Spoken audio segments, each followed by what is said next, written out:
Yo, what's going on, LEGO fans? I'm back with a new video, and today we're going to be kicking off a new series in this channel. So in this series, I'm going to be talking about newly released sets that LEGO has made, and I'll be sharing my thoughts about it and what I think about them. So in this first video, we are going to be talking about the UCS Razor Crest, and I'll be sharing my thoughts and opinions on it. So this set looks amazing. So it is a UCS set after all. So it has over 6,000 pieces and retails for $600 US. That is a really expensive price tag for this set, but it is UCS sized. So everything is blown up and you've got a whole bunch of detail that you couldn't get in the playset, which was released in fall 2020. So this set looks amazing. You got 4 minifigures and just the box art. The box art in this set is adult packaging, and in the inside you got the boxes with the amazing box art of Mando and Grogu. Just looking at it in general, they've actually been able to put the yellow paint on the ship that previously was not on the playset. And the engines, they look very nice with the smooth new pieces that they've used. And you got the blasters in the front, and the canopy is really cool, but I wished that it was a single mold. So there is 2 side pieces of the canopy, and there's a middle part with a sticker, so the discoloration is very visible. And I just think that they should have made a single canopy with full print. The front of the ship looks amazing. The landing pad is amazing as well.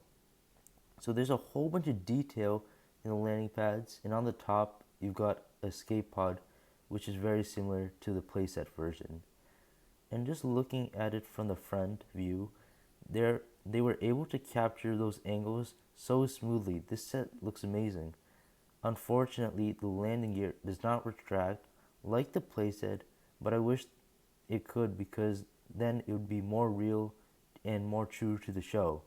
On the back of the ship, you've got a cool ramp, and the hydraulics are very clever. In the playset version, you don't get the hydraulics, and I feel like it'd be more real if they did, and it is more show accurate.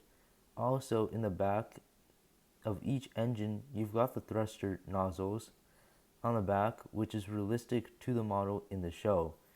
In the playset version, you've got the barrel piece in the gunmetal gray, which I think does not look as well as in this version of the set. And I feel like they've done a lot more, including the curvature in the back. It's just very well done. Going on the side of the ship, you've got the hatch on the side entrance, and I feel like it doesn't look as good as in the show or the playset version. I feel like they could have done a lot better. Another thing is the stripe going down the side. You've got the stickers on the top and further back underneath the wing, and it doesn't look good at all because of the difference in the colors with the tiles. And I feel like the interior is one of the best things of the set. So if you've got a fully furnished interior in the UCS set, which I think many of the sets lack before, such as the UCS Millennium Falcon, because of the structure of that set, they weren't able to put as much interior into the set, which I think was a flaw. And here they've been able to utilize most of the space for interiors, and it just looks amazing. So you got the mithril and the freezing chambers, and unfortunately they weren't able to include the molded carbonite pieces that they've done in the past, but they've used the stickers on the pieces similar to the one on the playset version.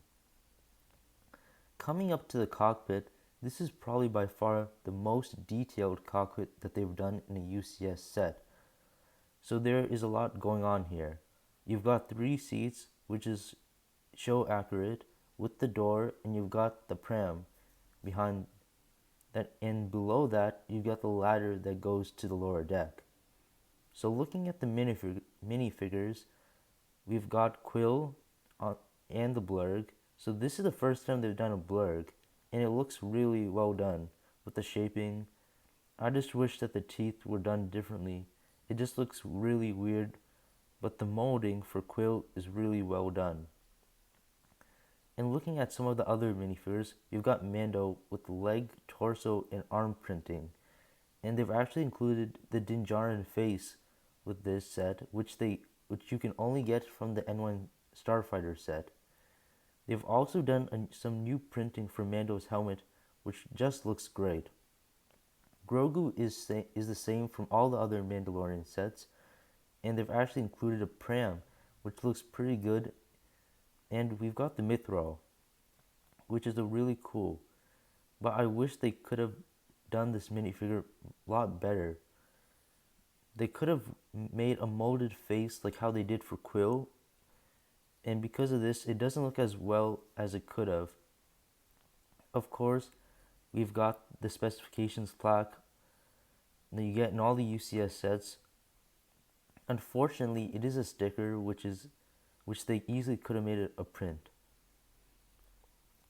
So this is my thoughts on the Lego Razor Crest. I feel like this is really a collector's item, and it is very expensive. But if you are a huge Mandalorian or collect the UCS sets, I think that this is really worth it. Remember to like and subscribe and turn on your post notifications and follow me on Instagram.